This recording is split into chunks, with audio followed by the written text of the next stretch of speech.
করিতে কোনদিন কোন জন্মে কোন ভাগ্যবান ভাগ্যবতীর জীবনে লাভ হয়, সেই জন্মে সে ভগবত ধামে যেতে পারবে। সেই বস্তু কি জানেন বাবা?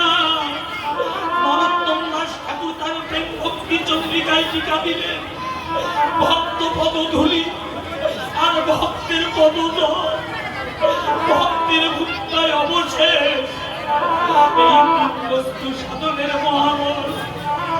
প্রথম কালে বৈষ্ণবের পদধূলি,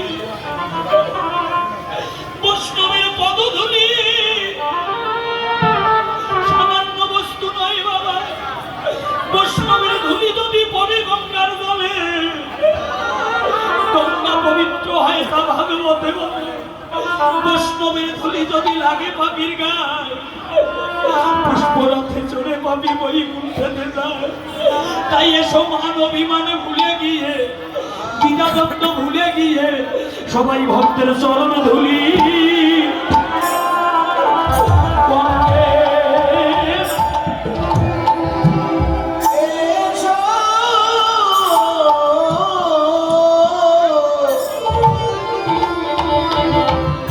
কেশব হবে